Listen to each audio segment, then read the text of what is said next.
We're on to the next segment of the board meeting, and this should be interesting. It's the Trimet Accountability Center, and apparently we're going to see J.C. Vanetta making a presentation. I can't remember the last time I saw him make a presentation, so this might be interesting.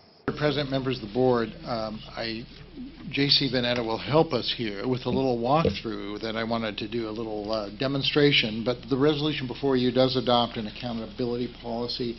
It's what Jana described at the retreat. And actually, what we wanted to do this morning was preview our Accountability Center website that we want to make very accessible to all of our constituents and users.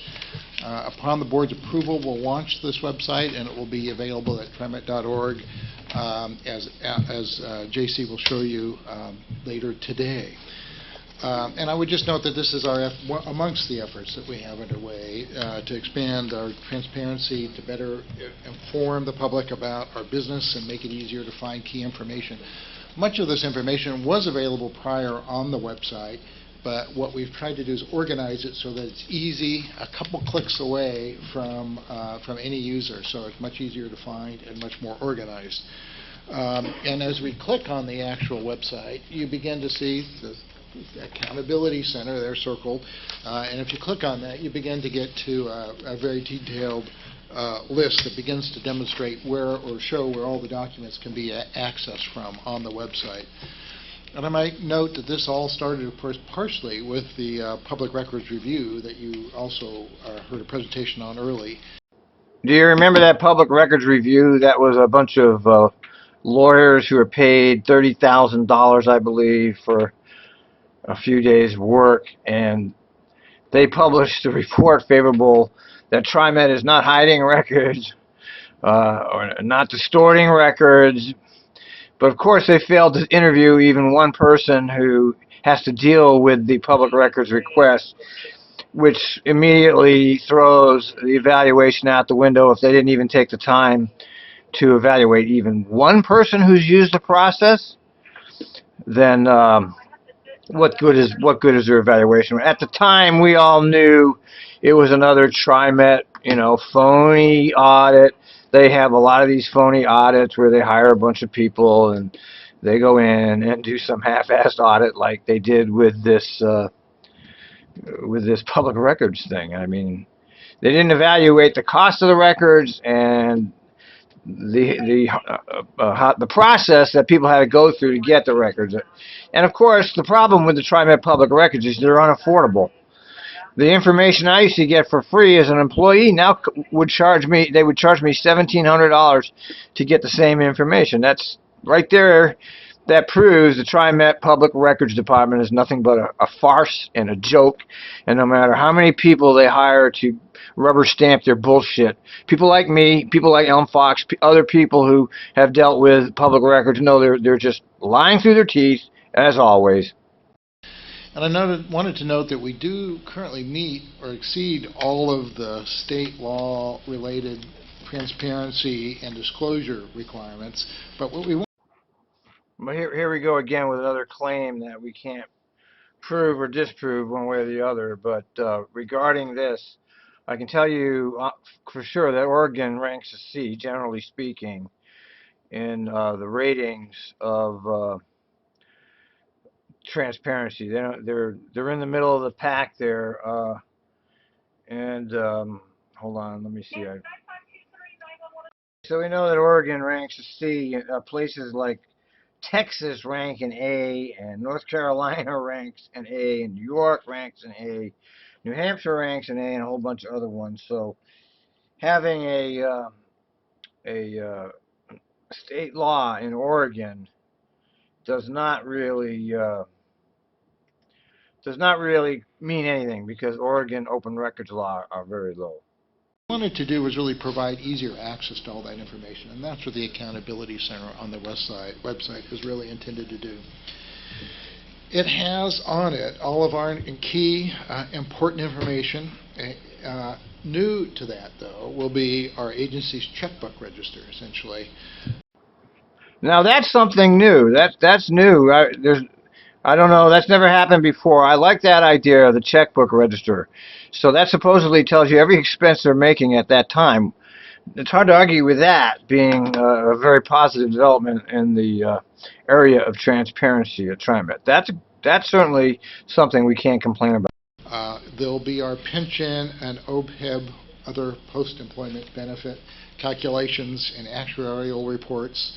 There'll be the meetings from the Board of Directors meetings and the approved policies by the board, and that's just to name a few. Of course, it's quite interesting that he talks about the pension and the OPEB benefits as being in there. I mean, he had to bring that up, of course. So somewhere in that agenda is some anti-union stuff, believe me. And so I would also note that this is always a work in progress. So what we'll be doing is continuing to review what information should and can be added to the Accountability Center. And part of that, and part of the key to this resolution, is the establishment of a committee that I would form and that you would appoint a board member to review and update this on a regular basis. So we do not sort of see this as one finished product, but something that needs to be modified and improved over time. So we think this is a great step to transparency, and I think the resolution would continue our commitment in that regard. The resolution also directs me, I should note, to investigate new technologies to permit remote access to board meetings. That may mean direct streaming of the board meeting. New technologies to promote live board meeting. Well, it's not a new technology. Lane Jensen was doing it with his cell phone, and it came out pretty good, too. Of course, Lane Jensen's banned from the Trimet board meetings under false pretenses that he's a threat to one of the public information officers there, and that's a bunch of crap if I ever heard it. But they've used that effectively. They've used the long hand of the police state to get rid of Lane.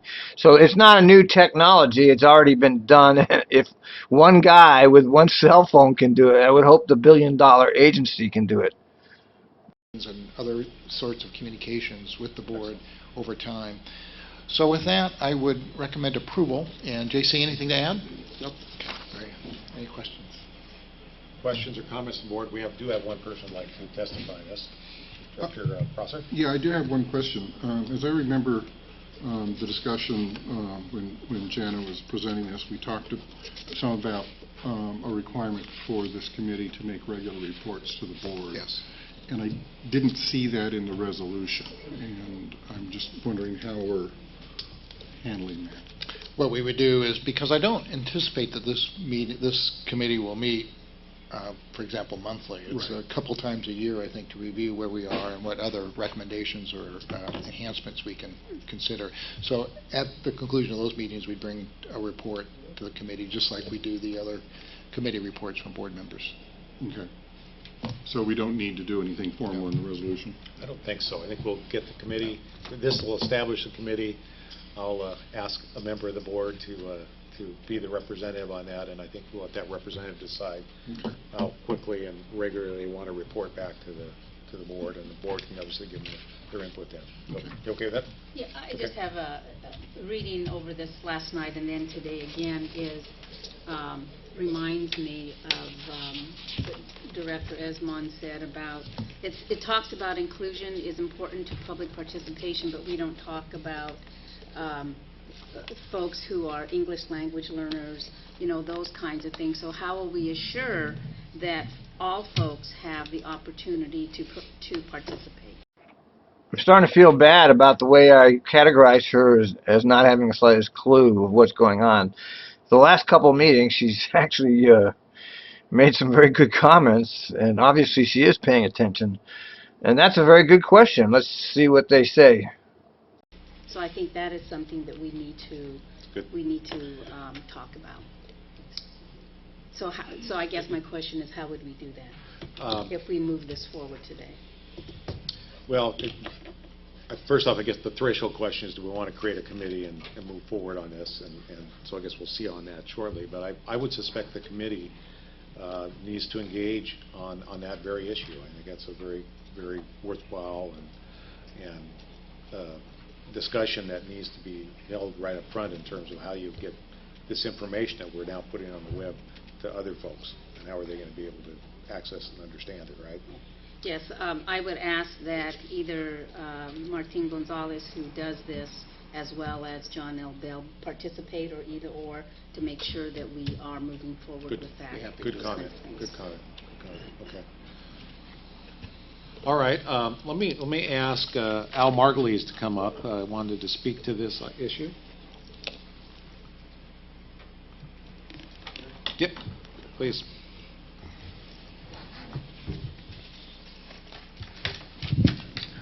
My name is Al Margulies, also known as Al M.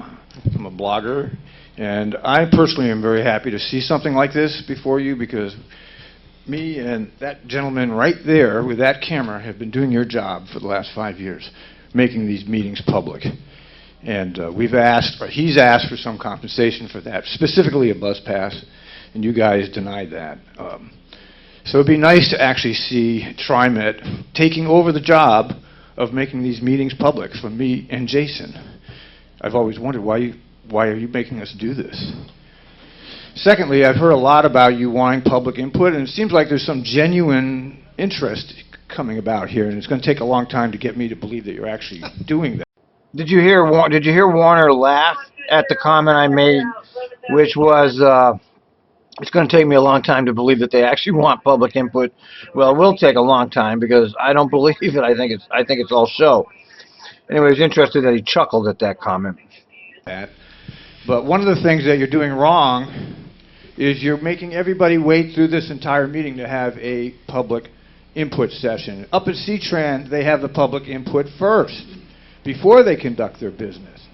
Here, you close the meeting, and then you decide you want to hear people speak, and some of you aren't even able to stay here for the public testimony. I think it's the most insulting thing you can do, is walk out in the middle of a public testimony, because what you're saying is, we don't give a damn what you people think about things, because we're going to do it your way. So you need to reevaluate your methods for taking the public testimony, because most people here don't want to sit through these 2-hour meetings. They're not exactly exciting. So I think you need to look at that closely. Anyway, you also need more seats. There's not enough place for people to sit in here. If you want public participation, you have to have an atmosphere which is inviting. Allowing people to speak before the meeting, I think you'll learn a lot more, and you'll have a lot more people speaking to you. So anyway, I'll congratulate you. Please get these things on the internet so I don't have to do it anymore, and Jason will be free finally. Okay? Thank you. Thank you, Al. Thank you. All right. Other comments or questions from the board? I think we have talked about this a little bit, but I guess I would entertain then a motion to approve Resolution 13-11-67, which would adopt the accountability policy as presented here today. So moved, Mr. President. I hear a motion. Second. I hear a second. Any further questions or comments? Okay, then. All those in favor of the motion to approve Resolution 13-11-67, please signify by saying aye. Aye. Any opposed? Any abstentions? Hearing none, the motion is approved unanimously. Dr. Bill, I talked to you about being... So what happened to J.C. Vanetta? We didn't see anything from J.C. Vanetta. He didn't say a damn thing. What the hell did they even use his name for?